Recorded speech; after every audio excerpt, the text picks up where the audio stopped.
Assalamu alaikum, dear students. Hope all of you are doing well. I am also well. Today our topic is kinetic energy, which is from class 9th physics. हम लोग इसका start इसकी definition से करेंगे. Energy possess by body due to its motion. अब body जब भी कोई एनर्जी पोजेस कर रही है मोशन की वजह से, यानी बॉडी मूव कर रही है और मूविंग के रिजल्ट में उसके पास क्या हो रही है, एनर्जी प्रोड्यूस हो रही है, तो हम इस तरह की एनर्जी को क्या कहेंगे, काइनेटिक एनर्जी कहेंगे. इसका यूनिट हमारे पास जाउल है. जाउल इसका बेसिक यूनिट है, क्योंकि एनर्जी का भी यूनिट जाउल होता है, काइनेटिक एनर्जी का भी उसकी टाइप है, इसलिए इसका यूनिट भी क्या होगा, जाउल होगा. इसकी एग्जांपल हमारे पास है वाइन. वाइन जो होती है हवा. अब आपको पता है कि जो हमारे पास एयर के अंदर जब हवा चल रही होती है, तेज़ चल रही होती है, तो वो क्या करती है, मोशन, उसमें पार्टिकल्स क्या करते हैं, मूव कर रहे होते हैं. ठीक है, तो वो क्या है, wine in air is motion. जब हवा बहुत तेज़ चल रही होती है तो मॉलिक्यूल्स बहुत तेज़ी से मूव कर रहे होते हैं, तो ये क्या है, ये मोशन है. अब ये यूज़ किस लिए होती है, ये दो चीज़ों के अंदर यूज़ होती है. जब हमारे पास वाइन मिल्स जो सी है ना, बहुत बहुत बड़ी बड़ी मिल्स होती हैं जो कि क्या करती हैं, वाइंड की वजह से चल रही होती हैं. ठीक है, जब हवा तेज़ चलती हैं तो उनके जो फैंस होते हैं, बेसिकली बड़े बड़े फैंस होते हैं, वो मूव करते हैं और उनकी जो होती हैं ये मिल्स चलती हैं. तो ये बेसिकली उन मिल्स के अंदर भी काम करता है. इसके अलावा सेलिंग बोट्स, अगर आप लोग देखें, सेलिंग बोट्स के अंदर एक बहुत बड़ा सा उन्होंने फ्लैग सा लगाया होता है. वो फ्लैग हवा की वजह से मूव कर रहा होता है.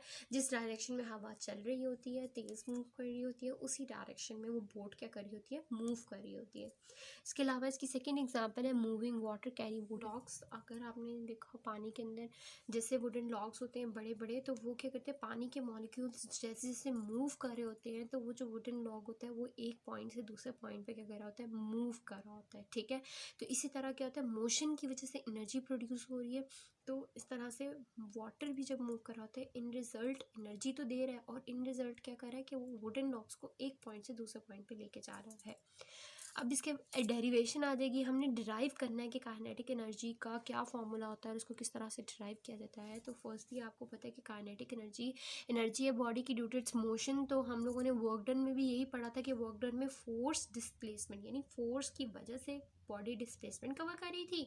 तो ये और काइनेटिक एनर्जी दोनों क्या है, एक जैसे हैं. तो हमने क्या कह दिया है कि हमें पता है काइनेटिक एनर्जी किसके बराबर आ रही है, डब्ल्यू के बराबर है. डब्ल्यू क्या है, हमारा वर्क डन है, और एफ इंटू एस क्या है, हमारे पास फोर्स इंटू डिस्प्लेसमेंट है. अब हम लोगों ने सेकेंड लॉ ऑफ मोशन में पढ़ा है कि फोर्स किसके बराबर होता है, F is equal to M A होता है, एम ए. अब एम ए होता है, तो अगर हम इसमें से ए की वैल्यू निकालते हैं, चूंकि एम यहाँ पे मल्टीप्लाई हो रहा है, उधर जाके क्या हो जाएगा, डिवाइड हो जाएगा. जैसे ही वो उधर जाके डिवाइड होगा तो ये क्या बन जाएगा, एफ ओवर एम. अब चूंकि इस पोजीशन में हमने इस टॉपिक के अंदर ये लेट कर लिया कि बॉडी ऑपोजिट मोशन कर रही है, तो हमारे पास मोशन ऑपोजिट होने की वजह से नेगेटिव साइन आएगा. A is equal to minus F over M हो जाएगा. हमारे पास थर्ड इक्वेशन ऑफ मोशन कौन सी है, 2as is equal to V F का स्केयर माइनस वी आई का स्केयर. अब इस केस के अंदर हमने फाइनल वेलोसिटी 0 ले ली है और इनिशियल वेलोसिटी को v के बराबर लिया कि इनिशियल वेलोसिटी हमारे पास v है और फाइनल वेलोसिटी क्या है, 0 है. जब हमारे पास ये कंडीशन है तो हमने फाइनल वेलोसिटी की जगह 0 पुट कर दिया और वी आई की जगह v पुट कर दिया. अब v जब पुट किया, वी एफ तो 0, दैट इज कैंसिल, फिनिश हो जाएगी, और फिर हमारे पास क्या बचेगा, v का स्केयर बचेगा.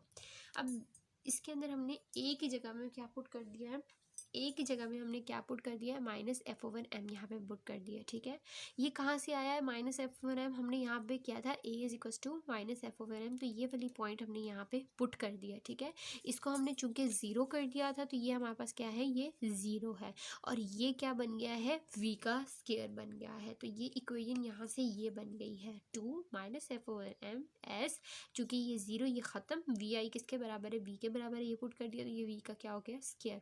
ये ऑपोजिट मोशन था, यहाँ पे नेगेटिव साइन आ गया है, और ये भी क्या है, ये नेगेटिव है. ये नेगेटिव नेगेटिव से क्या हो जाएगा, कैंसिल. हमारे पास क्या बचेगा, 2fs over m is equal to v का स्केयर. अब यहाँ पे m क्या हो रहा है, डिवाइड हो रहा है, उधर जाके क्या कर देंगे, ये भेज देंगे, तो ये क्या हो जाएगा, ये मल्टीप्लाई हो जाएगा. ये 2 यहाँ मल्टीप्लाई हो रहा है, उधर भेज देंगे तो क्या हो जाएगा, 1/2 बन जाएगा, जो कि हमारे पास नेक्स्ट टॉपिक के अंदर ये दिया हुआ है. ये देखें, F S is equal to 1/2 m, v का स्केयर. अब एफ एस हमने शुरू में पढ़ा कि एफ एस किसके बराबर है, वर्क डन के बराबर है. वर्क डन किसके बराबर है, काइनेटिक एनर्जी के बराबर है.